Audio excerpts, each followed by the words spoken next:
Welcome to the Ambassadors, Marie and Clark's Unpopular Prog Show, where we ask the question, is Prog? Actually, we don't ask that question. This episode, we are going to ask what happened to the theme song of the Unpopular Prog Show. And we're about to find out because we're going to ask the creator exactly what inspired him to create it for us. So that's coming soon. Awesome. Super excited. Can't wait for our special guest. So, this week we've had some quite interesting announcements about the upcoming cruise to the Edge for 2026. And here comes Fernando, our special guest. Here we go.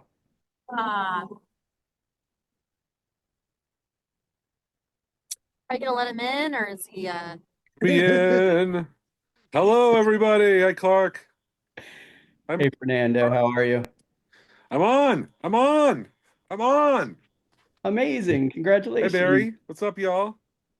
We are thrilled to have you on board for our first official visitor. What? What?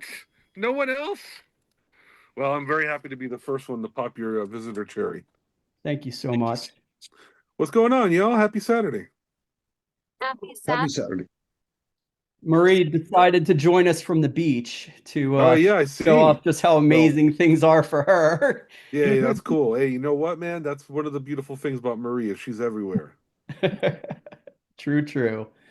But first and foremost, we do want to thank you for all the effort and time you've put in to help make a special uh, piece of music for us for our Yes. podcast. Absolutely. The first time anyone's going to hear that song is going to be as your theme song. So that's really, really cool. I'm so excited to have that song be on there because it rocks.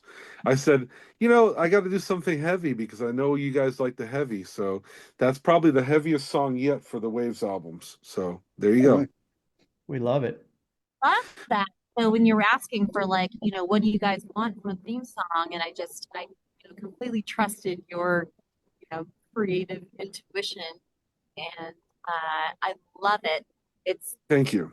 awesome, and yeah, I can't wait to unveil it. Which I honestly was just thinking about your vibe. When you see shows, your smile and the way you are live, as a person, because you're a shining light in a very, very interesting world of Prague, which is full of a lot of very muted people. I don't know you mean it muted. It's like the variety of people that are brought together by Cruise to the Edge is very interesting because there's extroverts, but there's also a lot of introverts that are getting out of their caves, and it's really great to see them out there. A lot are not in their phones for sure. Yeah, I completely agree with you on that one. And I I I'm someone who's worked behind the scenes for 25 plus years Yeah, doing videos and photography and audio and things. And after meeting Marie at a Marillion event, started coming out of my shell and meeting so many people. So yeah, thank you, Marie. that Marie will do that because she's a guiding, shining light, and she's a very, just a very unique person in the prog world. I do a lot of explaining to people because I deal with a lot of people that are not in the prog world, and people that are like, "Wait, the cruise is going to Europe?" Like, no, it's Prague Rock, not like Prague, the city. They don't understand Prague, they don't understand They think it's going to Austria or something. But no, it's like I have to explain Prague, and then I have to explain the fact that, it's a style of music that is always had a big fan base, but it's not necessarily people that are, like partying, drinking hard in the parking lot like a metal concert, or, there was never a big public world of Prague fans. And sometimes it took bands to really sell out for the stadiums to get full, So a lot of these bands that haven't gone the Honor of a Lonely Heart, you know, Invisible Touch world, these bands definitely are more on the underground, and the fact that the internet has brought everyone together into one place, it's a very cool thing, you know. I think the internet is the savior of Prague for sure, and the Cruise to the Edge wouldn't exist without everybody logging on and seeing, oh my God, it's you know, it's like an anime convention, but with music. I've Well, always looked at it like we're all out on our own islands, and then when we do the Prague festivals, we all come together, and it's like, oh wow, there's 1,000 other people that like the music I do. You know? Yeah. Hey Marie, you're saying something, but I didn't hear you. no. I was just saying that, yeah, like it's such a weird thing because you and I live in or near you live in LA, but I'm Yeah. here. Yeah, But we we're live still in the same area of the in the world. capital of the world, and I don't know if I buy it because the prog bands don't come here because a lot of them can't afford it. That's really too bad. Uh, and I wish that there was more prog around here. In There was, addition, I wish there was too. There really isn't enough. I think the you know what's one of the most ironic things is that didn't wasn't there a big prog show with Days Between Stations and Adam's band during while we were all out of town for Cruise to the Edge. Well, There Christina was was on the cruise, so how did that happen? You're talking to you know Adam what Sears? no Adam Sears, yeah. Well, his violinist was on the cruise. I know, but he there was a show. There was a show that I remember like writing Eric Nielsen and saying, "Hey, are you not on the cruise this year?" And he's like, "Oh no, I'm on the first flight out because it was like the day before the cruise." Oh, It was crazy because I'd love there to be a more of an LA prog scene. I really don't know of any prog bands in LA aside from the occasional Days Between Stations, Adams band. If I could put something together, that'd be great. But there really isn't a lot of prog coming out of LA right now. I mean, there was for a while in the '70s.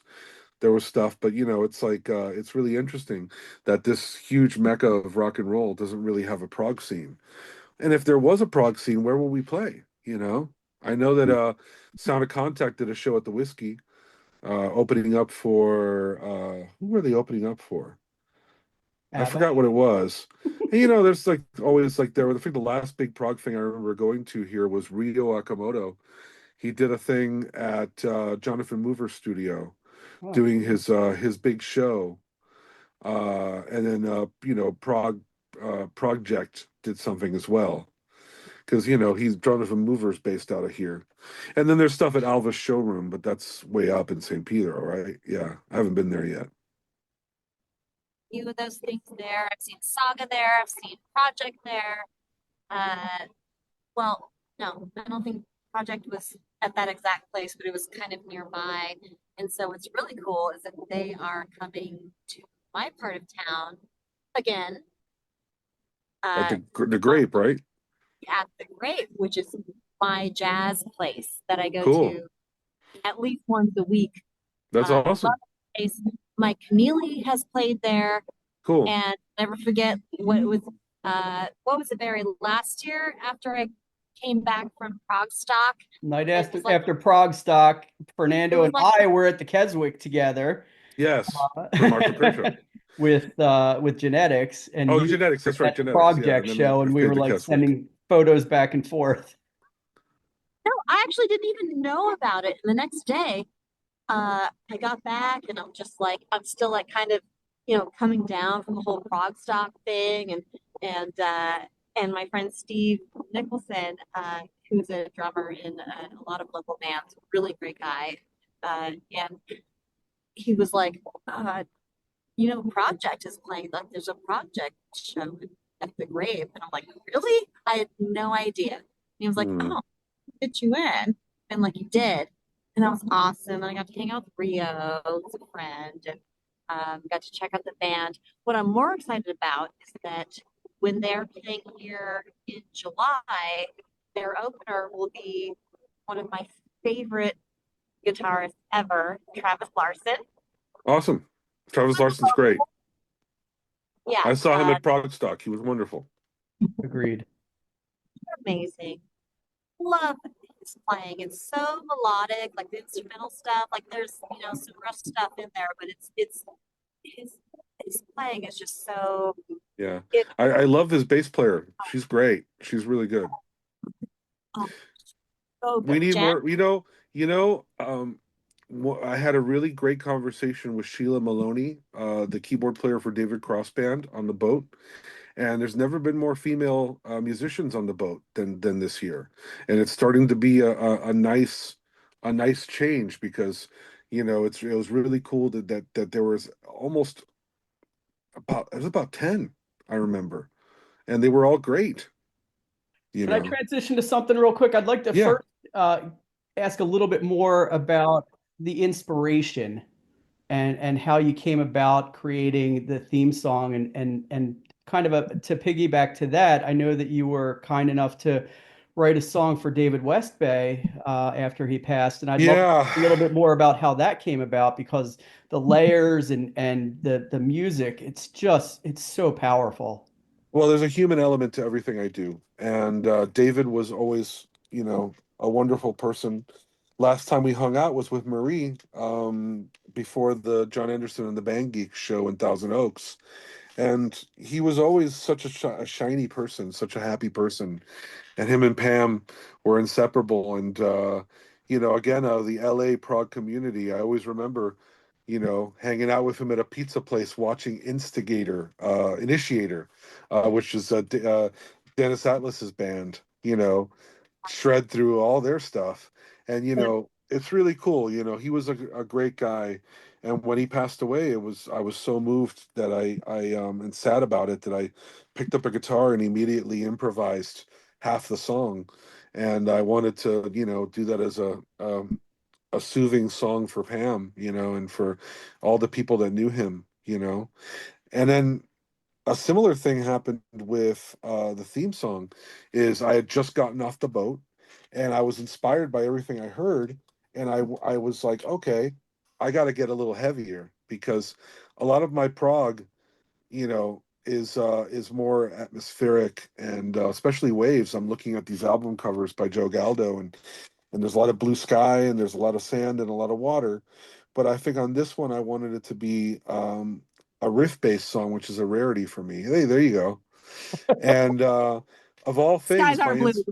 of all things, I had just rehearsed "Dig a Pony" with a bass player. This Beatles song, and this song was a prog song inspired by "Dig a Pony" by the Beatles because I wanted a riff that moves along like that, and it came out great. It was really, really cool. So it came out awesome. I was really, really happy, and I figured this would be a perfect theme song for the show. And it's going to be on the album as theme from the Unpopular Prog show. You Nice. know, As you can imagine, we are absolutely thrilled to have it as a part of our show, and thank you again I for love you guys. I love all you as people, and I love all of you as prog hosts. Because when it even though it's a tough world out there in the podcast world. Every podcast matters because, man, I mean, this is how people are finding out about the best music these days. And hopefully I'm just the first of many guests because, look, you guys have a lot of friends, and definitely you should get Dave Kersner on here. And who'll be awesome on here will be Jonas Acker, Jonas, the bass player, would be amazing on this. And you know, get the No, Musafari completely. guys. I completely agree. And I love that. And your theme song was awesome. Like you totally nailed it. I gave you some ideas, but I really didn't give you that much information. But I knew that you would get it down and that it would just be amazing. And I so appreciate that. It totally encapsulated like the kind of feel that we want to have for our theme song. Uh, but we're not doing a lot of like artist interviews. So you're actually our first artist Yay. we've had on the show. We're trying to skew more towards, interviewing the fans. But the thing with you is that, even though you're one of the artists and you're a very prominent prog musician, you're also such a huge fan and you're so supportive to like so many artists. I mean, in Miami, in California, I mean, just everywhere. You are one of the most supportive people that I know. in the industry, and it just means so much to me. So to have you be involved in this project in any way, it just means so much to me. I'm so happy about that. Oh, I love you guys. Why No not? problem. But really, really quick, I'd like to show you guys something that I'm very proud of, Please. and also make an announcement I was on the about to show. give you the floor to see what things are brewing in your neck of the woods and what things you have going on that you might want to let us know about. Well, first of all, um, yesterday I got back from this wedding I went to. Roger Hudai, actually, who played bass for a while with Dave Kersner, got married, and I just got back from that. Derek Cintron was playing in the house band. It was very nice. But I got home to a box that had Waves 5 in it, and there I'm about to turn the camera around. Here we go, turning the camera around. How do I do that? Here we go, turning the camera around. There we go. There is Waves 1 through 5 sitting there on this little drum bench. So Nice. this is the 5 records that I've put out this year of the Waves series. I've got 7 to go, which Wave 6 is going to have the theme song. Wave 6 might also have a special guest, which is very rare on this. I'm waiting on a vocal from Judy Zook, who is an incredible artist that I consider one of the 5 greatest female singers in Prague. Her albums are absolutely insane. Her first album has Simon Phillips on it, which is absolutely incredible. But she had a hit called "Stay with Me Until Dawn" that was huge in England. She didn't really go to America in the right way. She was on Elton John's Rocket label, but she is a legend in England, and she's going to be hopefully on Wave 6. Basically, I've got a song that I wrote for her that she's going to do some backups on, and whenever she turns it in, that's the waves that's going to be on. But I'm going to do this again next year, and it's going to be even more intense. So let me just be clear on this. Is this actually going to get you in the Guinness Book of World Records? next year for sure. Amazing. And please explain to everyone what that means and what you're accomplishing. Well, first of all, I'm never going to release as many records as Buckethead did in 2022. He put out 406 albums Oh, Oh, 1 year. in 1 year, but hold on, all digital and mostly through a Doesn't sound subscriber service, and some of the records were under 20 minutes. mm. These are all full-length albums, and I'm doing a physical release on each one. So I'm doing 12 physical releases in 1 year, which already is a record. But next year I'm going to do more. Love it. okay. Fernando, that's pretty gnarly. Barry, can I get a oh Shit. Yeah, I'm planning on going till my arms fall off. I'm gonna do some crazy shit next year, and the thing about it is that I live in a studio. My bed, if I like sleptwalk, I'd run into a drum kit, so I might as well make more music. Yeah. One thing, and I know that it's often difficult to self-promote, but the commitment that you have to Casey McPherson Yes, and to his charity with his daughter, I just want to acknowledge all the amazing things that you do on that front as well. So, just continue being you because it is inspiring on so many different levels, and I we can't imagine what appreciate. Casey's going through, and it's definitely been very difficult for him to continue to be a musician. But his focus has become this, and it's really inspiring to see the love he has for his daughter. And you know, uh, I'm just honored that people have spent so much money on my junk.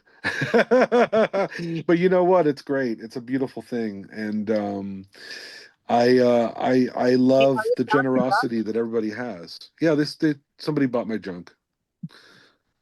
It's okay. I don't need it. I don't need it to make music.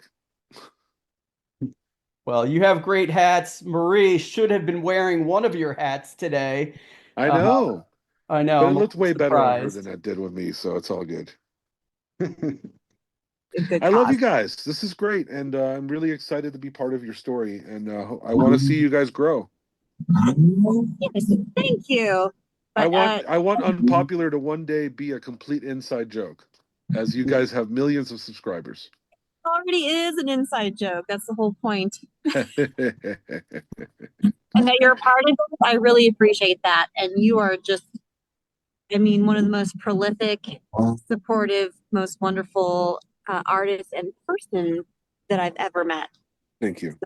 I just, if there's one thing I know how to do is be genuine. And everything I do is pretty much from the heart. And as far as Prague, you know, it's a beautiful community that we have, and it's great to have stuff like this, you know, unite it, and provide information and provide entertainment for people because hey, it's a crazy world out there, and we're going to lose a generation of musicians in the next 20 years. So any preservation is good, you know.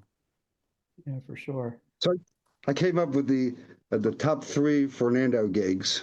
Oh, Uh, number th number three was the Fern and Rudy show in the atrium on oh the my 20th. God, dude, if you ask me, I'll that help her was find. great. If you ask Ruti, that was the Mhm. end of our band. I know she wasn't happy with the monitor sound. Like she No, was that having, was our last show. We broke up after that. oh, Did you really? see? That was our last show. And you know what? For many reasons, that was our last show. I thought it was great. I thought it was great too, and she didn't, but you know, that's just the way it is. Number two is your appearance on Let's Make a Deal. I thought that was pretty. Ah! No, that I have to fight you on because that was cheesy as hell, but I loved it. But But I that's what got to we do. play. Oh my God, man, Wayne Brady, what a Oh, freaking talent! You know, Yeah, that was, I produce an actress named Rebecca Pigeon, and I always tell her, I'm like, if you weren't such a fucking successful actress, you'd probably be the queen of rock and roll right now. You know, if you just focus. And every time I hear Wayne sing, I'm like, if he wasn't the funniest man alive, he'd be he'd be a star. He'd be selling thousands of millions of records, you know? yeah. I All know right. that was upsetting to me because like Whose Line was my favorite show of all time growing up. And I was just like, oh, he's such a talented singer, but then could never break out of the improv stuff. No. But you know what? He has a calling and he's made a living off of it. He's a millionaire now, so you can't complain. All right, number one. All right, hang Number on, hang one, on. Just so before we get to this, I just want to let you guys know we have 2 minutes left Number and it's one, gonna number cut one, number off. one, you're wasting time. Number one. So go ahead, Clark. Clark. Echo in the Canyon on The Late Show. Oh my God, that was an incredible experience. That was an incredible experience. You know, I was just talking. I just did a drug deal with. I call these drug deals. I buy a lot of equipment, and I just bought a pedal board from Dave Murata, who was the bass player. He's the bass player for Carl Verheyen band, and he Problem. used to be the bass player for Gino Vanelli. And we were talking about Echo in the Canyon because he saw the movie and he put two and two together, and he's like, "I love that movie. You're in it. Oh my God!" And that was an incredible experience. And you know, it's crazy that I have one foot in Prague and one foot in this Americana Mhm. 60s, you know, three-chord world. But I just love all of it. And the same time that I was discovering yes, I was completely enthralled with Buffalo Springfield and Crosby, Stills and Nash and Neil Young and America, you know, all these bands, and I love that. And the real thing is when you look at the history of Yes, they started off as they wanted to sound like Vanilla Fudge meets Simon and Garfunkel meets Crosby, Stills and Nash, and They that's wanted to exactly what they sounded like on their first record. The harmonies, you know, that three-part harmony between John Anderson, Chris Squire, and Peter Banks. They were trying to sound like that. We are running out of time. Do you want to say goodbye, Marie, and wish everyone a great week? Yes, great week. I just want to thank Fernando Perdomo for being here, for providing our theme music, which will be used from now on. To Clark for being my podcast partner, and for Barry Krell for being my editor and producer. Really lovely to talk to all of you, and Thanks, we will have Fernando. I love you guys.